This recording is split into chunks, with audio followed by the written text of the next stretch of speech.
प्रदेश में यूथ कांग्रेस के फरवरी माह में हुए चुनाव शुरुआत से ही विवादों के घेरे में हैं। चुनाव से पहले चुनाव करवाने के ऑनलाइन तरीके, फिर मतदान के समय वोटिंग ऐप में गड़बड़ी और उसके बाद घोषित नतीजों को बदलने से यूथ कांग्रेस का संगठनात्मक चुनाव लगातार सवालों के घेरे में है।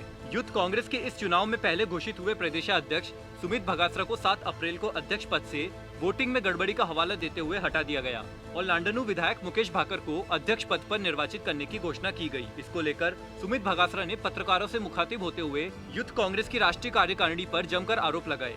क्या है पूरा मामला और क्या क्या कहा सुमित भगासरा ने, जानने के लिए देखें पॉलिटॉक्स की इस खास रिपोर्ट को। ये है टॉक्स न्यूज नेटवर्क और आप देख रहे हैं पॉलिटॉक्स, राजनीति का कच्चा चिट्ठा। सुमित भगासरा ने गुरुवार को पत्रकारों से रूबरू होते हुए कहा कि 7 साल के लंबे अंतराल के बाद प्रदेश में 22 और 23 फरवरी को यूथ कांग्रेस के चुनाव संपन्न हुए, जिसमें प्रदेश के 1,13,877 मतदाताओं ने वोटिंग की। चुनाव की पूरी प्रक्रिया के दौरान अनेकों बार चुनाव की तिथि बदली गई।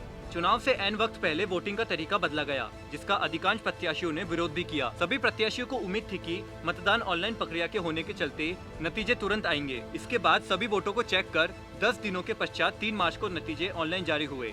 जारी चुनाव परिणामों में मुझे सर्वाधिक 46,304 वोटों के साथ विजेता घोषित कर दिया गया, जिसकी सूचना यूथ कांग्रेस की वेबसाइट पर दी गई। इसके साथ ही यूथ कांग्रेस के आधिकारिक सोशल मीडिया प्लेटफॉर्म पर मुझे अध्यक्ष निर्वाचित होने की बधाई भी दी गई। बगासरा ने यूथ कांग्रेस के राष्ट्रीय नेताओं पर आरोप लगाते हुए कहा कि मेरे विजेता घोषित होने के 1 महीने से अधिक समय के बाद, जब पूरा देश कोरोना महामारी से लड़ रहा था, उस दौरान 7 अप्रैल को चुनाव परिणाम बदल दिए गए और प्रदेश अध्यक्ष पद पर मुकेश भाकर को विजेता घोषित कर दिया गया। इस पर इलेक्शन कमेटी ने कहा कि वोटों की दोबारा जाँच करने पर गड़बड़ी पाई गई, जिसकी पूर्ण निष्पक्ष जाँच के लिए अज्ञात लोगों के खिलाफ दिल्ली में एफआईआर दर्ज करवा दी गई है। लेकिन आज तक दिल्ली में इस चुनाव के संदर्भ में कोई एफआईआर दर्ज नहीं की गई। आखिरकार इतना समय बीत जाने के बाद भी एफआईआर दर्ज क्यों नहीं करवाई गई है, जबकि पूरा चुनाव परिणाम उस एफआईआर के आधार पर बदला गया था। उस दौरान यह सूचित भी किया गया था कि संगठन के आगे के निर्णय पुलिस जांच पूरी होने के बाद किए जाएंगे और दोषियों के खिलाफ कार्रवाई की जाएगी। बगासरा ने आगे बताया कि चुनाव प्रक्रिया को लेकर शुरू से अंत तक अधिकांश प्रत्याशियों ने राष्ट्रीय नेतृत्व के सामने कई बार सवाल भी उठाए थे। चुनाव से पहले वोटर लिस्ट आउट हुई, चुनाव के दिन सर्वर क्रैश हुआ, मतदान के दौरान कुछ जिलों में वोटिंग का प्रतिशत आश्चर्यजनक रूप से बढ़ा। चुनाव के समय कोड ऑफ कंडक्ट व इलेक्शन के नियमों की भी जमकर आलोचना हुई। इन सभी मामलों की शिकायत राष्ट्रीय कार्यकारिणी को लिखित में दी गई है, जिसका आज तक कोई जवाब नहीं मिला है।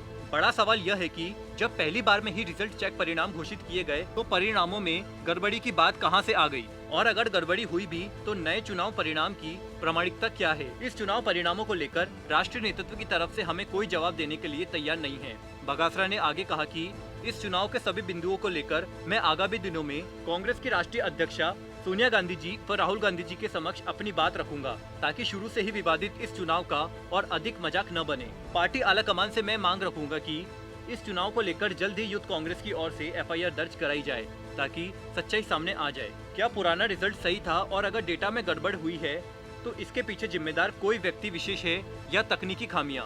यूथ कांग्रेस चुनाव की राजस्थान में भी सरकारी एजेंसी से जांच करवाने के लिए मुख्यमंत्री अशोक गहलोत व पीसीसी चीफ उप मुख्यमंत्री सचिन पायलट को भी निर्देशित करे, ताकि जल्द से जल्द निष्पक्ष जांच हो सके। पॉलिटॉक्स ब्यूरो, जयपुर। ये है टॉक्स न्यूज नेटवर्क और आप देख रहे हैं पॉलिटॉक्स, राजनीति का कच्चा चिट्ठा।